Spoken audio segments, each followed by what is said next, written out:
Thank you for downloading this podcast from the British Theatre Guide. For more information about British Theatre Guide, please visit britishtheatreguide.info. I'm Steve Orme, the Midlands Editor of the British Theatre Guide. The classic thriller season has been running at the Theatre Royal in Nottingham since 1988. Producer Colin McIntyre was the man behind it until his death in 2012. Since then, it's been taken over by Tabs Productions, which has kept the format of staging 4 plays over a 4-week period. This year, the company has signed up John Lyons to play Father Brown, the crime-solving priest. Lyons is known for the role of Detective Sergeant George Toolan in the ITV series A Touch of Frost. Karen Henson from Tabs Productions is a regular in the classic thriller season. Her husband, John Goodrum, is involved too. They explain their involvement, but first, Karen says it's brilliant to be back at the Theatre Royal. I first came in here with the Colin McIntyre thriller season in 1989, so we've sort of grown up with everybody here now, all the technical staff, marketing, front of house, and they're all so supportive. And when I first came to work here, they all were young and had hair, and now we're all balding and middle-aged. Well, I'm not balding, but I'm certainly middle-aged. So it's lovely to be back. So what's the attraction for audiences of this classic thriller season? Because it's been going along, it's been very popular every year virtually. Well, I like to think that it is part of the old, the attraction of the old rep system, that the audiences know the actors from year to year, and they think, oh, he's back, oh, what's he playing this week, oh, he's a baddie this week, oh, he's a goodie the next week, or seeing them all doing different things, playing different ages, different accents, all kinds of things. I like to think there's a nice friendly sort of atmosphere between the audiences and the casts. So is it difficult each year to come up with plays for the season? It is very difficult, yes. And cast sizes and variety, and I try and put in plays from different eras, different styles.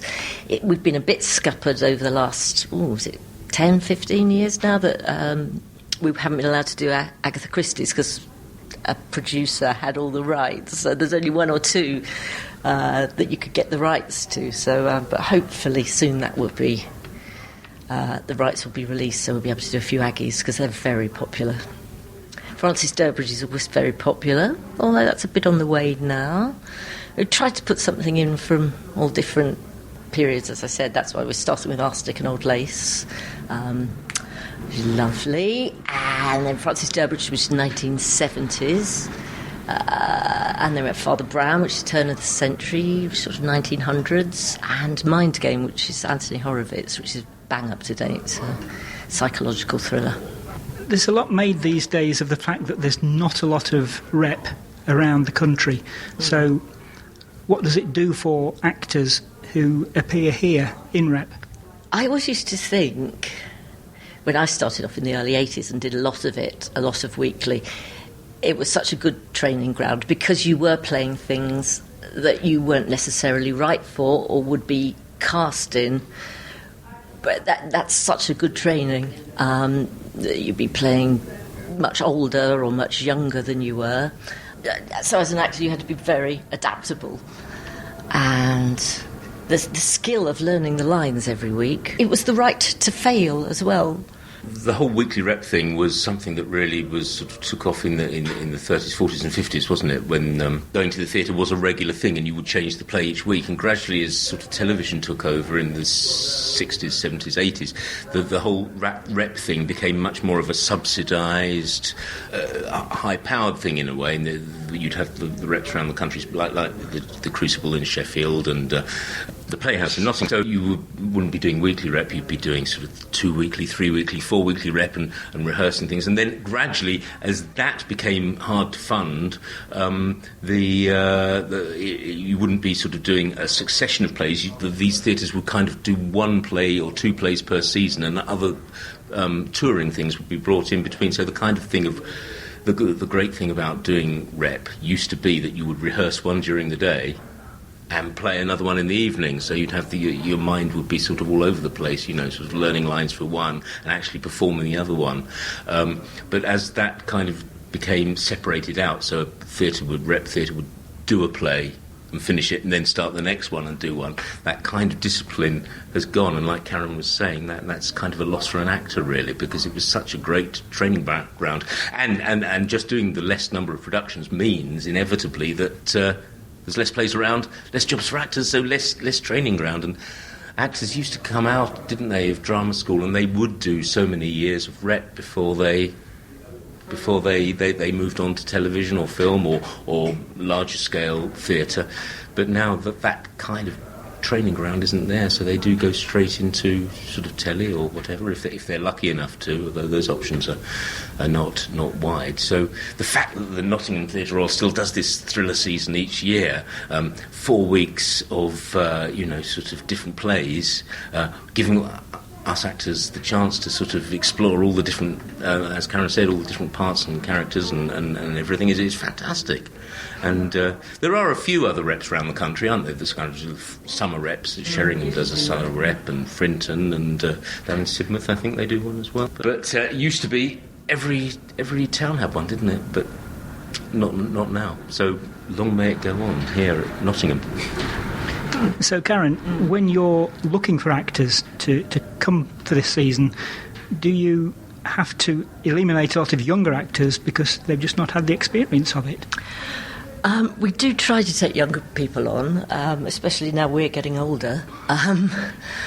You can be the most brilliant actor in the world, but you might not be able to cope with weekly rep because it is obviously learning the lines. We have possibly about 5 days rehearsal in all for each different play, longer for the first one. So you have to be able to work very fast and rely on your own instincts, really.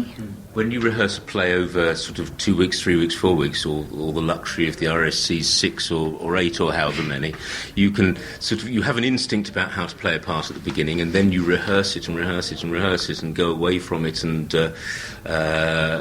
explore all other opportunities. But very often the final performance is kind of back to what your initial instinct was, but you've gone through this whole process, so it's really grounded and you know why you're doing that, and it's been sort of rehearsed and proved. In the weekly rep of sort of 5 or 6 days rehearsal, then that instinct is what you go with at the beginning, and that it's not as grounded, but it's just as real, I think.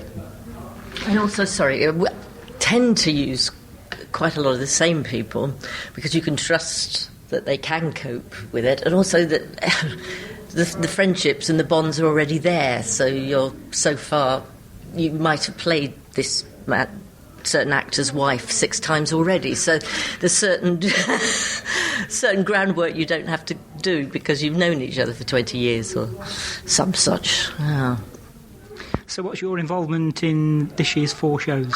This year I'm playing one of the old ladies in Arsenic and Old Lace.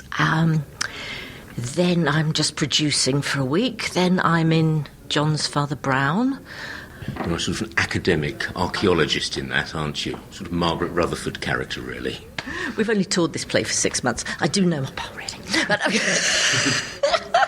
and then I'm directing Mind Game, which is... it's doing the week here, and then it's going to Chesterfield, the Pomegranate Theatre, and then it's going up to the theatre in Middlesbrough. And John, what's your involvement? Well, I'm directing the first play, Arsenic and Old Lace, which is a fantastic comedy thriller. Karen was saying that she tries to get a nice balance of different plays, and this season is an excellent balance. So Arsenic and Old Lace is this kind of comedy thriller, which is almost like a farce, really, with bodies hidden in window seats and being carted across to the cellar, and people bumping into each other and everything. So I'm directing that one, which is a nightmare, moving 10 people around the stage. I'll try and keep them all not bumping into each other, except when they're supposed to. Then I'm not involved in the next one, the Francis Durbridge, which is a good traditional sort of tension-building thriller.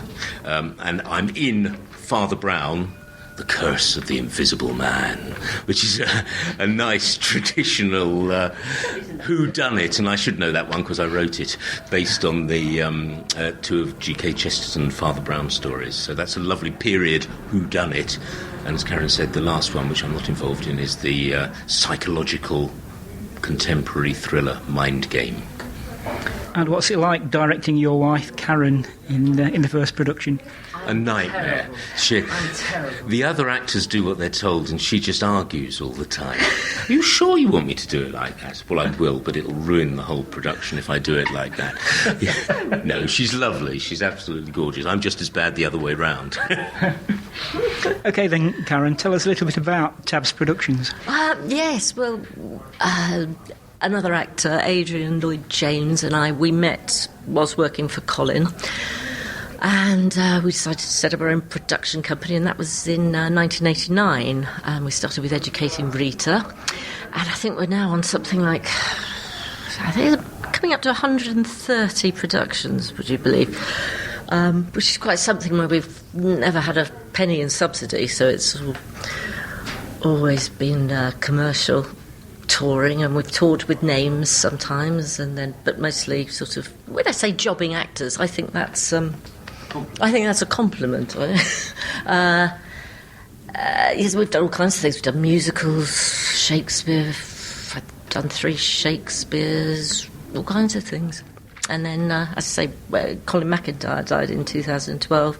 Although we worked for Colin as part of the season, we took over the whole management and production side as well. And Colin's name still lives on, and it does. You yes. use the same. He was a legend. And you're keeping on the tradition that Colin started with this season. Yes. What was lovely about Colin was that he remembered and was part. I mean, he did work as stage director for Laurence Olivier at the National when it was first starting up, but before that, his life had been weekly rep when it really was weekly rep, and you did 52 weeks a year and 52 different plays, including pantomime. And he could tell you stories about fit-up companies where, they used to, was it Harry Henson players would tour the country, and you had to have a dress suit, sports casuals. And they'd just say, oh, well, can you play the butler in Scunthorpe this week? And you'd just turn up. You wouldn't even run through it. You knew the lines and you'd just be inserted into the production, which is lovely. But he was also great at the little details, like when to wear your gloves and your hat and things like that. So he was great on that detail. Over the past few years, though, it appears to me, I mean, I've been watching some of the plays. Have you come to see us? Oh, yes. Have you heckled at all? Not at all, no. Oh. No. But it does appear that the productions have moved to a new level. And I hope it's good. Absolutely. better acting, and the whole thing seems to have... It used to have a reputation of being a little bit twee at some stage, but now it seems to have really improved, and a lot of people look forward to coming here every year. Oh, that's good. But we have to be a little careful, because our audiences aren't always prepared to go the whole hog with modern plays, especially. But so we try to keep an eye on that. But I'm glad you say that the standard has improved. But I think audiences demand a lot more now, because they're used to television actors. You used to be able to get away with a lot more in stage acting. Now they want you to be... you have to be heard, you have to be big, but you have to be real. I think that's more demanding for an actor. So hopefully we're doing the right thing. And you've got a well-known television actor coming for Father Brown. Yes, John Lyons is the most loveliest man in the world. He really is. He started off with Joan Littlewood. He was in the original cast of Oh, What a Lovely War at Stratford East. Then he did a lot of rep, didn't he? West End, and he's been in so many movies as well, all sorts of movies with Michael Caine, Roger Moore. Oh, and Frost, yes, of course, that's what he's most famous for. But he's a lovely man, lovely man. He has a hell of a lot of lines to learn in this. And he's been wonderful. So what's the future for the classic thriller season? Is it going to continue? Yes.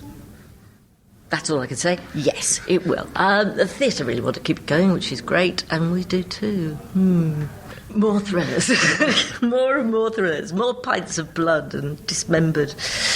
That's the thing I love. When I start doing the VAT and there's lots of receipts for severed arms or heads or pints of blood, and you think, what does the taxman make of all this? Do you feel, though, that you can get more actors in the summer because it is a quiet time for theatre and there's not a lot going on, really?